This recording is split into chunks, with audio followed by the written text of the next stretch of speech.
السلام علیکم ورحمۃ اللہ وبرکاتہ۔ میں امید کرتی ہوں کہ آپ سب ایمان اور صحت کی بہترین حالتوں میں ہوں گے۔ اللہ تعالیٰ سے دعا ہے کہ وہ آپ کو ہمیشہ اچھے حالوں میں رکھیں اور آپ کی طرف بڑھنے والے ہر شر کو خیر میں بدل دے، آمین۔ تو سٹارٹ لیتے ہیں سورہ نمل کا آیت نمبر 20 سے۔ آیت نمبر 20 سے پہلے اللہ تعالیٰ نے داؤد علیہ السلام اور سلیمان علیہ السلام کا ذکر کیا تھا۔ سلیمان علیہ السلام کے لشکر بتائے تھے، جنی والانس والطیر، اور پھر سلیمان علیہ السلام چونٹیوں کی وادی سے گزرے۔ چونٹیوں نے کیا کہا؟ پھر سلیمان علیہ السلام نے اللہ تعالیٰ سے دعا کی، اور وہ اس کے بعد آیت نمبر 20 وَتَفَقَّدَ الطَّيْرَ۔ تفقدہ کا ورڈ فقدہ سے نکلا ہے۔ فقدہ کا معنی ہوتا ہے ٹو لوز، اینڈ تفقدہ means to search for something that have lost, کہ آپ ایسی چیز کو سرچ کر رہے ہیں جو نہیں ہے، غائب ہے، جو گم ہے، تو آپ ایسی چیز کو تلاش کریں۔ تو نیکسٹ ورڈ ہے الطیر۔ الطیر کا مطلب ہے it was the bird that was missing, not a bird that was missing. So Sulaiman علیہ السلام knew the bird that was missing.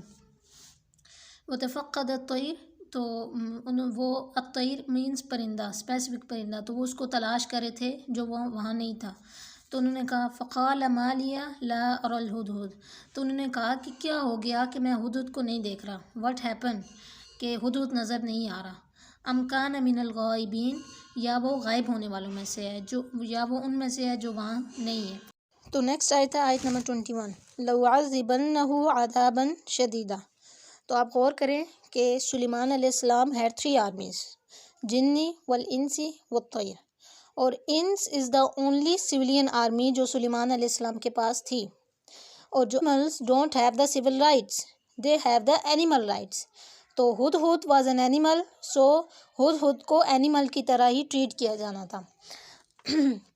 تو سلیمان علیہ السلام کہہ رہے ہیں لَوْعَذِّبَنَّهُ عَذَابًا شَدِيدًا، کہ میں اسے سخت پنشمنٹ دوں گا، سوئر پنشمنٹ دوں گا ہدہد کو، او لَأَذْبَحَنَّهُ، یا الٹیمیٹلی اسے ڈیفینیٹلی ذبح کر دوں گا، او لَيَأْتِيَنِّي بِسُلْطَانٍ مُبِينٍ، اینڈ دا اونلی پاسبلٹی کہ وہ اس سے بچ جائے وہ یہ ہے کہ وہ میرے پاس اپنے غائب ہونے کا کوئی کلیئر ایکسکیوز لے کے آئے، کوئی کلیئر پروف لے کے آئے اپنے غائب ہونے کا کہ وہ کیوں غائب تھا۔ تو موسٹ آف اس جب ہم یہ آیت پڑھتے ہیں تو ہم کہتے ہیں وہ بات کر رہے تھے ہدہد کو مارنے کی، وہ ذبح کرنے لگ پڑے تھے ہدہد کو، تو ہدہد واز این اینیمل، سو ہدہد کو اینیمل کی طرح ہی ٹریٹ کیا جانا تھا۔ اور آپ غور کریں سلیمان علیہ السلام کی ہیوملٹی کو، in place of humility before lord, Allah تعالیٰ کے سامنے جہاں عاجزی کی بات ہوتی تھی تو وہ اللہ تعالیٰ کے سامنے کس طرح عاجزی کا مظاہرہ کرتے تھے، and in place of authority, اور جہاں اتھارٹی کی بات ہوتی ہے تو وہ الٹیمیٹلی پرندے کو ذبح کرنے کی بات کرتے ہیں، وہ یہاں پہ ہیوملٹی شو نہیں کرتے کیونکہ یہ ہیوملٹی شو کرنے کی پلیس نہیں تھی۔ تو نیکسٹ آیت ہے آیت نمبر 22 فَمَكَثَ۔ تو فَمَكَثَ کا میننگ ہوتا ہے to stay and wait for something, کہ آپ بیٹھے ہوئے ہیں اور آپ کسی چیز کا انتظار کر رہے ہیں، تو فَمَكَثَ۔ تو سلیمان علیہ السلام انتظار کر رہے تھے ہدہد کا، فَمَكَثَ غَيْرَ بَعِيدٍ۔ اب آپ امیجن کریں کہ ایک اسٹوڈنٹ ہے، وہ کلاس میں لیٹ آ رہا ہے، تو جو ٹیچر ہے اور جو باقی اسٹوڈنٹ ہے وہ اس کا ویٹ کر رہے ہیں، جیسے ہی وہ کلاس میں انٹر ہوگا تو وہ دیکھے گا کہ سارے اسٹوڈنٹ اس کی طرف دیکھ رہے ہیں، ٹیچر اس کی طرف دیکھ رہے ہیں، خاموشی ہے، تو اسے پتہ چل جائے گا کہ میں لیٹ ہوں اور اب میرے ساتھ کچھ ہونے والا ہے۔ تو اسی طرح جب ہدہد آیا سلیمان علیہ السلام اس کا ویٹ کر رہے تھے، انہوں نے پورے لشکر کو یہ بات بتائی تھی کہ میں اسے ڈیفینیٹلی ذبح کر دوں گا، اسے سوئر پنشمنٹ دوں گا۔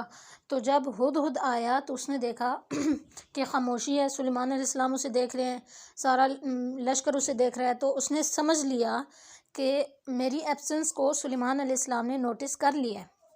تو اللہ تعالیٰ کہہ رہے ہیں کہ ہدہد نے جب یہ دیکھا تو اس نے صورتحال کو سمجھ لیا، اور اس نے فوراً امیڈیٹلی اس نے منہ کھولا اور کہا فَقَالَ أَحَطْتُ بِمَا لَمْ تُحِطْ بِهِ، کہ میں آپ کے لیے ایک ایسی معلومات لے کے آیا ہوں، ایسی خبر لے کے آیا ہوں جس کا ابھی تک آپ کو علم نہیں ہے، جو ابھی تک آپ نہیں جانتے۔ وَجِئْتُكَ مِنْ سَبَإٍ، اور خبر لے کے آیا ہوں سبا سے۔ تو سبا کی کچھ بات ہو جائے تو سبا قوم اس وقت یمن کے علاقے میں آباد تھی، اور اس وقت کا جو یمن تھا وہ پورے عرب کا سب سے زیادہ زرخیز علاقہ تھا، اور ٹریڈ سینٹر بھی تھا، تجارت کا مرکز بھی، سب سے زیادہ تجارت یمن میں اس وقت ہوتی تھی۔ اور جو سبا کی قوم ہے اسے تاریخی روایاتوں میں اس سبا کی قوم کو سب سے زیادہ مالدار قوم بھی کہا گیا ہے۔ تو جو سبا کی قوم تھی اس وقت وہ سب سے زیادہ ریچ قوم تھی اور یمن کے علاقے میں آباد تھی۔ تو وجئتک من سبعین، اور خبر لے کے آیا ہوں سبا سے، بنبأ یقین، اور ایبسولوٹ سرٹن انفارمیشن آپ کے پاس لے کے آیا ہوں، بالکل یقینی خبر لے کے آیا ہوں جس میں کوئی شک نہیں ہے آپ کے پاس۔